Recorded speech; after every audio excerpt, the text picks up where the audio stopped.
cuando el presidente de la República se presentó ante el Congreso, ¿no?, en ese discurso que dio a una especie de balance y de promesas,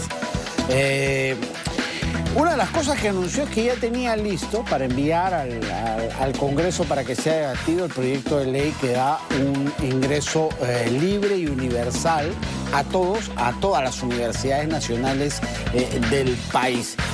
Y muchos expertos lo que se preguntan es finalmente qué tan viable es esto.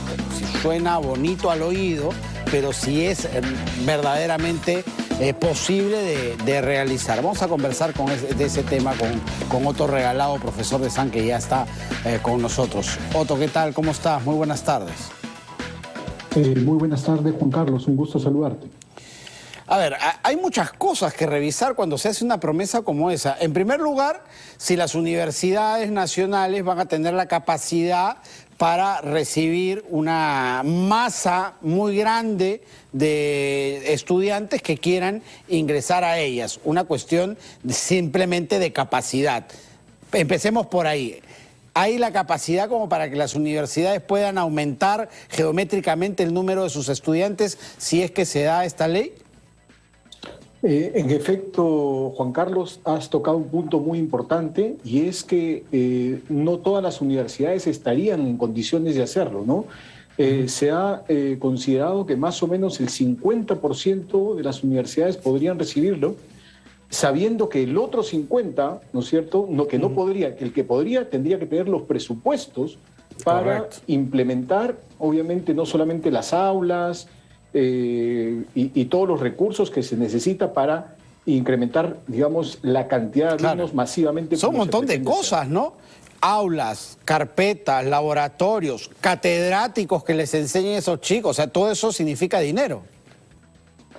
En efecto, y a estas alturas entiendo yo que no está presupuestado. Entonces, si nosotros estamos regresando, ¿no?, de una pandemia a las aulas, no creo que era el mejor momento para lanzar esta iniciativa, ¿verdad? Ahora, lo que ha dicho el ministro de Educación es que se ha malentendido, de que esto no va a ser de porrazo, de un solo, al 100% de una vez, sino va a ser paulatino. No entendemos muy bien porque no se ha especificado además cómo se va a llevar a cabo, pero va a ser, digamos, en etapas. Claro, hablar de la viabilidad, ¿no es cierto?, es importante. De la posibilidad de realizar ese proyecto, que nosotros evidentemente quisiéramos incrementar la tasa de profesionales, tanto universitarios como técnicos, que el país lo necesita, ¿no? Estamos hablando que más o menos un 30% de la población tiene estudios superiores y técnicos. Entonces se requieren sin duda probablemente más técnicos, más profesionales técnicos que cubran las necesidades del mercado y que tengan evidentemente la posibilidad de estar bien empleados, ¿no? Porque no se trata de sacar egresados de las universidades, sino van a encontrar un empleo calificado, evidentemente. Claro, y ahí el Estado tiene que tener una política justamente para priorizar las carreras que tienen pues un déficit de profesionales, ¿no? O sea, ya sea técnicos o superiores, pero esto no es así a la libre de que cada uno estudie lo que quiere, porque claro, puedes tener una sobrecarga en una profesión que ya está copada y seguir teniendo déficits en otras que sí necesitas. En efecto, esos números los conocemos, ¿no es cierto? Porque si nosotros analizamos la oferta de carreras universitarias, hay muchas universidades que ofrecen las mismas carreras porque tienen una alta demanda de, digamos, estudiantes, pero que no necesariamente se van a colocar en el mercado laboral. Cuando nosotros deberíamos analizar cuáles son los sectores económicos, ¿no es cierto?, por regiones en el país que de alguna manera liderarían el desarrollo económico de esas regiones y formar profesionales con esas competencias para que respondan evidentemente a las necesidades que los empleadores puedan tener. Claro, y eso además pasa justamente por ese filtro que tiene que haber en cuanto, por ejemplo, a las vacantes por facultad. Si yo, y estoy inventando, necesito más médicos, abro vacantes en la Facultad de Medicina. Pero si me sobran, por ejemplo, economistas, reduzco la capacidad de vacantes en la Facultad de Economía, porque así voy direccionando para dónde sí pueden entrar los alumnos y para dónde ya no, porque el mercado laboral está saturado en ese sector. En efecto, ¿no? Nosotros tenemos que analizar esos factores que van a promover, digamos, el desarrollo profesional de las personas, siempre considerando en las necesidades que tiene el país y sobre todo las distintas regiones, porque estamos hablando pues de las universidades públicas, ¿no?, que tienen de alguna manera se ha tratado de en estos últimos años de elevar la calidad, ¿no es cierto?, de que las universidades cumplan con las condiciones básicas de calidad y debemos promover todo lo que aliente, evidentemente todo lo que sume a esas condiciones básicas de calidad y no todo lo contrario, ¿verdad? Y hay países, por ejemplo, que en las universidades públicas no tienen examen ingreso directamente, pero sí se trabaja en los promedios, por ejemplo, que los alumnos han tenido en la etapa escolar de secundaria, ¿no es cierto?, en los últimos promedios o un examen final que se da, que es a nivel nacional, justamente para hacer ese tamizaje.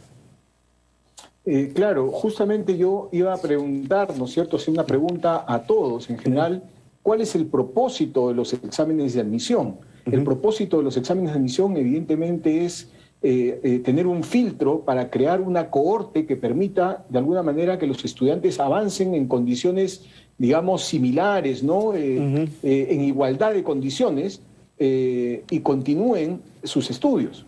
Lo que sí estamos de acuerdo... Y además porque los cupos no son universales, pues, ¿no? Los exámenes de admisión deberían cambiar, ¿no? Y no solamente sustentarse en conocimientos que tengan aptitudes, digamos, verbales o de razonamiento matemático, lógico, como hasta ahora, desde nuestras épocas, se han venido dando, ¿no? Y antes.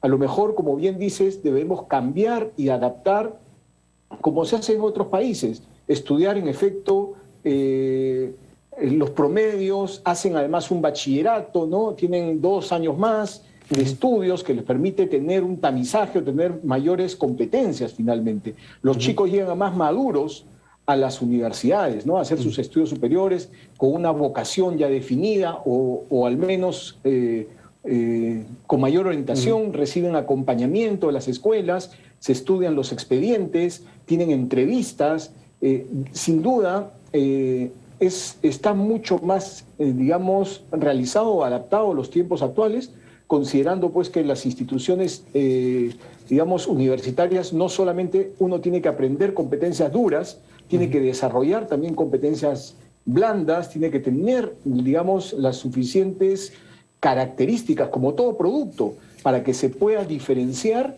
de sus colegas, pero también de los compañeros de otras universidades y, ¿por qué no, alcanzar niveles competitivos a nivel global, ¿verdad? Sí, perfecto. Plenamente de acuerdo, Otto. Muchísimas gracias por haber estado con nosotros esta tarde. Encantado. Un saludo para todos ustedes. Otto Regalado, profesor de SAN, ha estado con nosotros. Cerramos así nuestro bloque económico.